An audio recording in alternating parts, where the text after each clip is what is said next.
तो आज का वीडियो नंबर है 5 और आज हम एक्सप्रेशन निकालेंगे काइनेटिक एनर्जी का फ्रॉम कैलकुलस मेथड।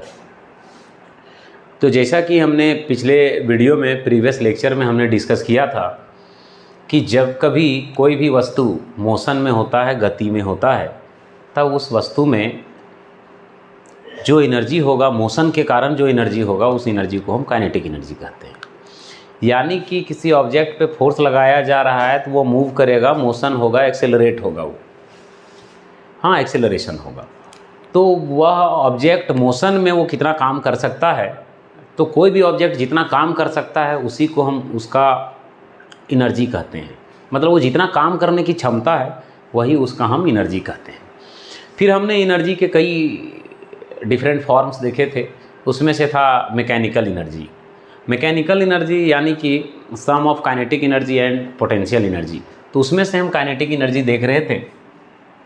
तो काइनेटिक एनर्जी का जो एक्सप्रेशन आया था वो एक्सप्रेशन था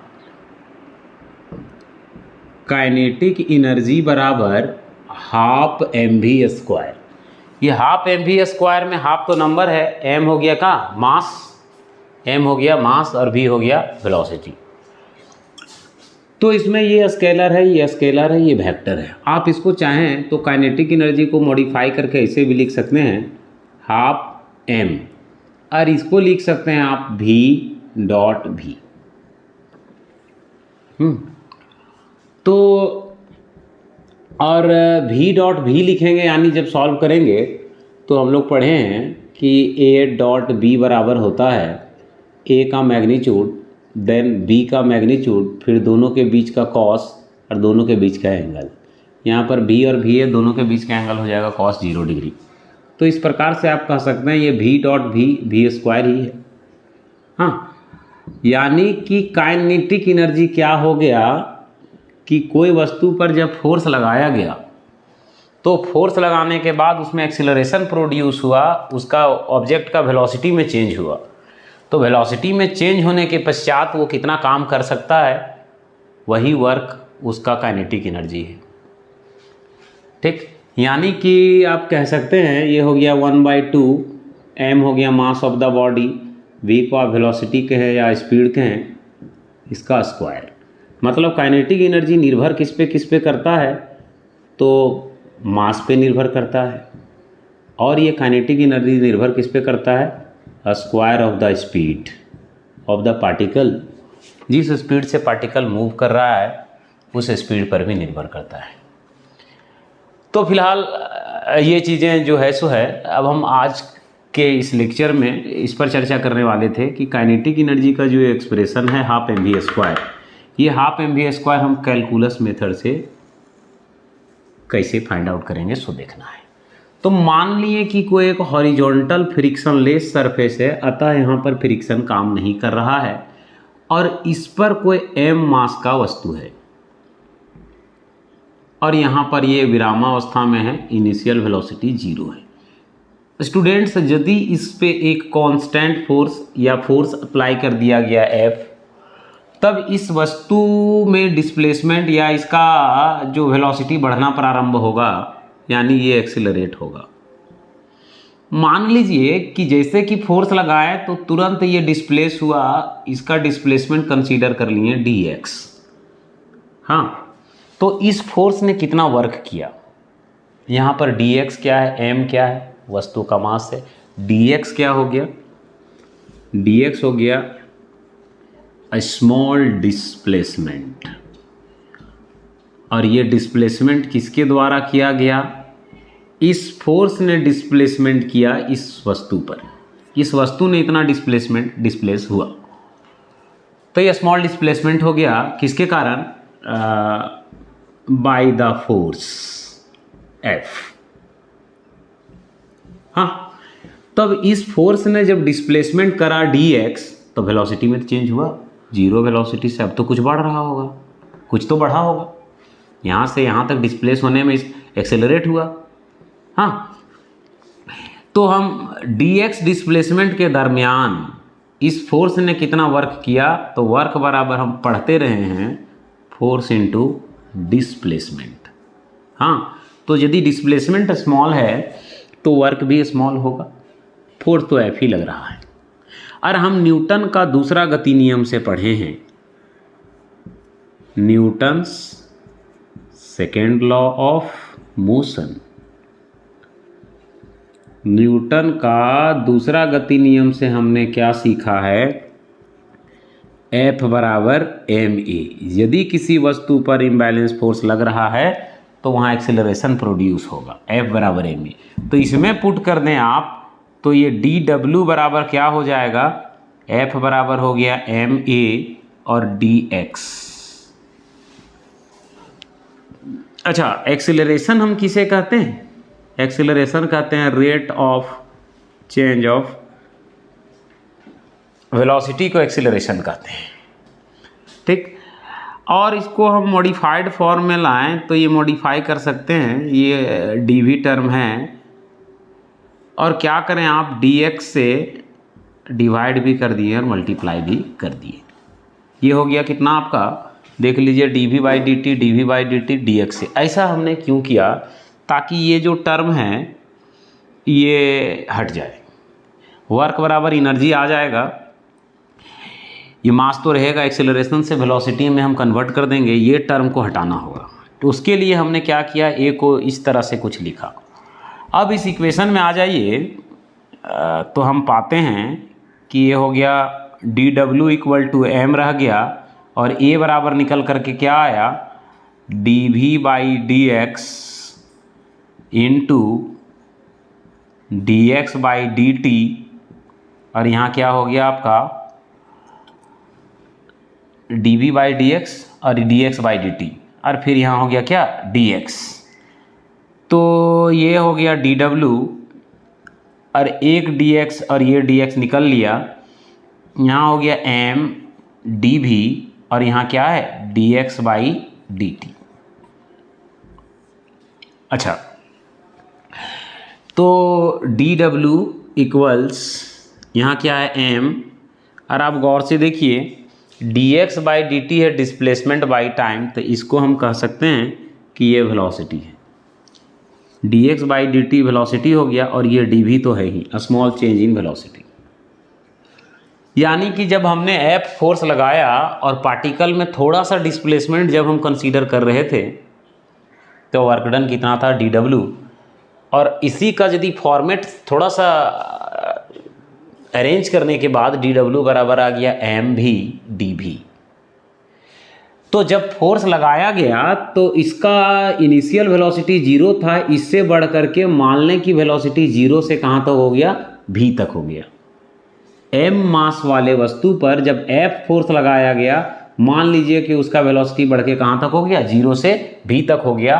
तो वो 0 से v तक जब ये पार्टिकल ने जब वेलोसिटी गेन किया, 0 से v वेलोसिटी गेन किया, यानी कि ये एक्सेलरेशन प्रोड्यूस हुआ, उस दरमियान इसने कितना वर्क किया, तो टोटल वर्क निकालना होगा। तो जब टोटल वर्क डन निकालेंगे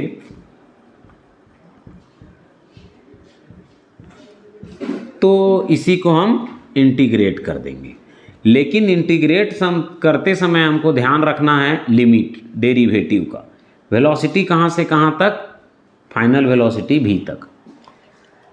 और यहाँ पर आप देख रहे हैं ये वेलोसिटी v का पावर 1 है। टोटल वर्क डन कितना हो जाएगा, dw का इंटीग्रेशन w, मास तो कांस्टेंट है, मास तो यहाँ मान के चल रहे हैं कि नहीं बदलता है, इतने थोड़ा सा वेलोसिटी में परिवर्तन होने पर मास में कोई बदलाव नहीं होगा, तो मास को एज ए कांस्टेंट बाहर कर दिए। यहाँ बच गया 0 से v और यहाँ v का पावर 1 और dv।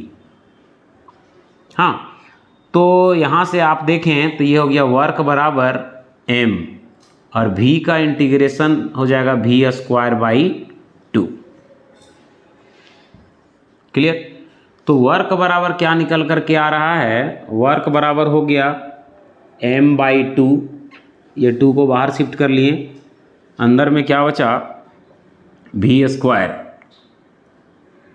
और लिमिट कहाँ से कहाँ, 0 से v तक। तो 0 से v तक पुट करेंगे, यही वर्क काइनेटिक एनर्जी है। m बाई 2, इस v के जगह में इसको पुट करेंगे तो ये हो गया v स्क्वायर, एक बार लोअर लिमिट पुट करेंगे तो हो गया 0 का स्क्वायर। तो इस प्रकार हम क्या देख रहे हैं कि काइनेटिक एनर्जी बराबर निकल करके आ गया ½mv²। तो ओवरऑल हम इस कंक्लूजन तक पहुंचते हैं कि काइनेटिक एनर्जी का जो फॉर्मूला है, काइनेटिक एनर्जी बराबर ½mv², उसमें आप देख रहे हैं m हो गया पार्टिकल का मास, v हो गया जब फोर्स लगाने पर उस ऑब्जेक्ट का, उस पार्टिकल का फाइनल वेलोसिटी, यानी कि mass into square of the velocity. तो ये जो फोर्स लग रहा है F फोर्स, ये कितना काम किया, 0 से v वेलोसिटी तक इसका वेलोसिटी इंक्रीज कराया, 0 से वेलोसिटी, 0 वेलोसिटी से v वेलोसिटी तक, ठीक। तो ये हो गया, यहीं पर जो वर्क डन होगा, ये वर्क डन उस वस्तु के लिए, this work done appears as kinetic energy for that object, ये हो गया। अब इस पे आधारित यदि हम कुछ न्यूमेरिकल करें तो देखते हैं इस पर आधारित कुछ हम न्यूमेरिकल्स।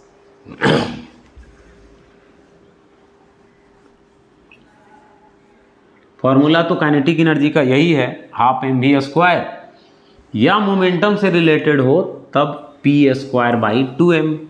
यहीं से आप आगे बढ़ के सॉल्व करेंगे और आगे के लेक्चर्स में हम देखेंगे काइनेटिक एनर्जी और फोर्स के बीच क्या रिलेशन है, वो हम देखेंगे। लेकिन आज देखिए कि हमको निकालना है, मान लीजिए काइनेटिक एनर्जी।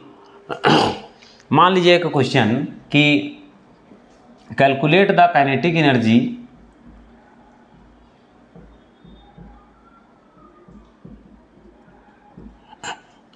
ऑफ अ बस ऑफ मास 10⁴ kg